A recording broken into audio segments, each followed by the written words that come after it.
Welcome to the Sermons That Work podcast, featuring sermons written by some of the best preachers across the Episcopal Church. Today's sermon is for the Great Vigil of Easter and is titled, Remember His Words.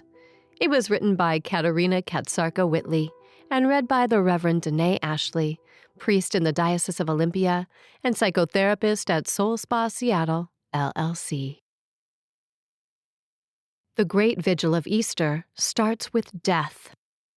Those who are keeping the first holy vigil in Christian history have had only one day to prepare for it. They have had no time to get used to the idea that their beloved is dying, as do those who watch a person weakened by illness.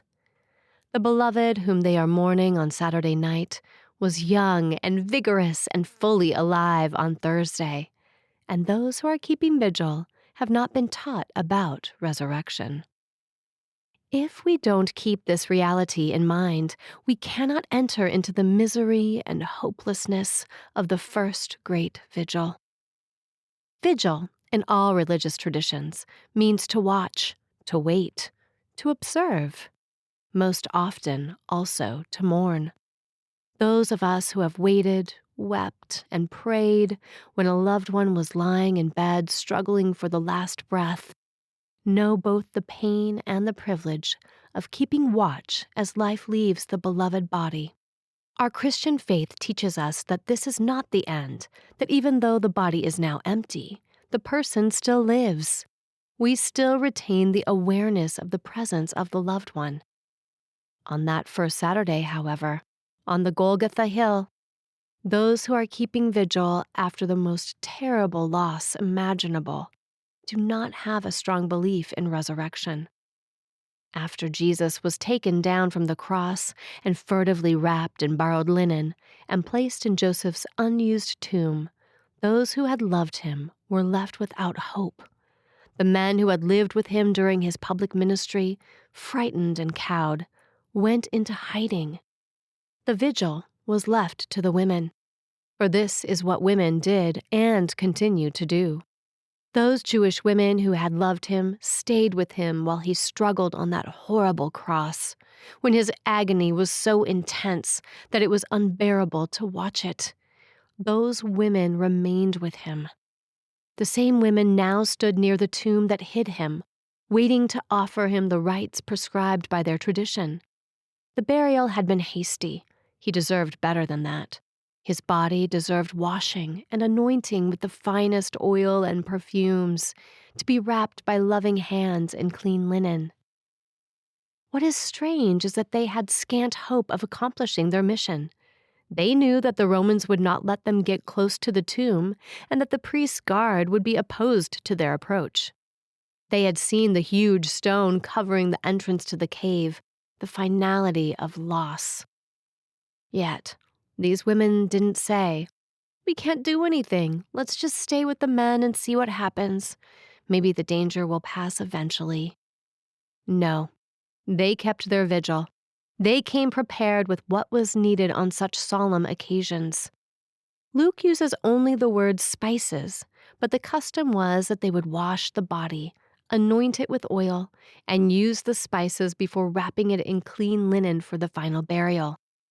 All this preparation for the vigil took place in the night, and, unafraid of the darkness before dawn, they climbed again the dreaded hill of death. Remember, they are women alone.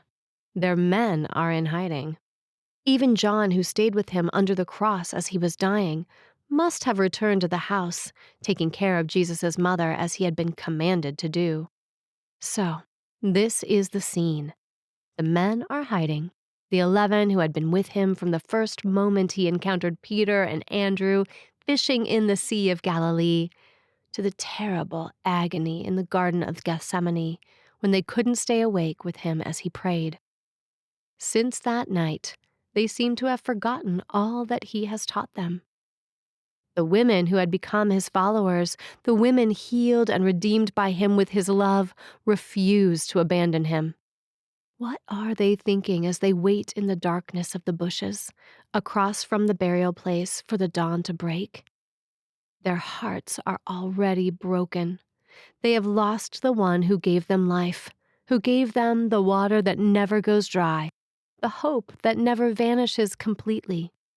So, with hope, they wait for the miracle that will allow them to perform the rites due their beloved dead. Do they remember any of his words? This irrational hope is with them as dawn breaks, and they climb to the cave that serves as his tomb. They know they will recognize it because of the enormous stone that covers its entrance. Who will be kind enough to open it for them? Being practical is a trait of women. Their tasks during the days of their lives are so many that they have learned to take care of physical needs and details since so many depend on them. So, their thinking this morning is focused on the detail of opening the tomb. They know how to do the rest. A great surprise awaits them, the surprise of the ages. The tomb is open, and the body is gone. Still, they don't remember any of his words. It takes two beings in brilliant white to remind them. Why do you look for the living among the dead? He is not here, but has risen. Remember how he told you, while he was still in Galilee, that the Son of Man must be handed over to sinners and be crucified, and on the third day rise again? Then they remembered his words. Why do we look for the living among the dead? Life awaits us. Together with those two brilliant messengers who came to the women, St. Paul comes to us in our vigil to assure us. We know that Christ, being raised from the dead, will never die again. Death no longer has dominion over him. Thanks be to God. Katrina Katsarka Whitley lives and writes in Boone, North Carolina. She leads writing workshops and leads retreats on poetry of faith on Lent and Advent. She is the author of 8 books on biblical stories and faith. All of the sermons for Holy Week and Easter are available in a free downloadable document at sermonsthatwork.org, suitable for use with your congregation, small group, or as personal devotions. Each sermon includes 2 thoughts for consideration each day. Think on these prompts. Number 1. How can we apply the message, "Why do you look for the living among the dead?" to our spiritual lives? Number 2. The women prepared burial spices even though they weren't sure they could reach Jesus' body. What does this act of faith and devotion teach us? Sermons That Work is an offering of the Episcopal Church's Office of Communication. For more free resources, including sermons, Bible studies, bulletin inserts, and more, visit episcopalchurch.org/sermons. We would love it if you'd rate, review, and subscribe to our podcast on your favorite podcasting platform. And while you're at it, share it with a friend.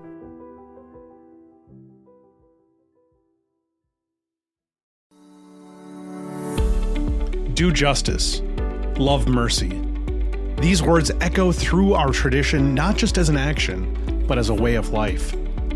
At Episcopal Service Corps, we invite young adults to explore what a life of justice and mercy looks like for them. Whether that's on a farm in Michigan, in a classroom in Philadelphia, or at a nonprofit in the Wyoming Rockies. Our 7 programs across the country offer service opportunities ranging from 6 months to 2 years in length, with stipends and other benefits provided. Live, learn, and worship in a community of young adult peers while serving at justice-seeking churches and nonprofits. If you're looking for a place to grow in your faith and live out your values, consider ESC. Learn more today at episcopalservicecorps.org or on social media at Episcopal Service Corps.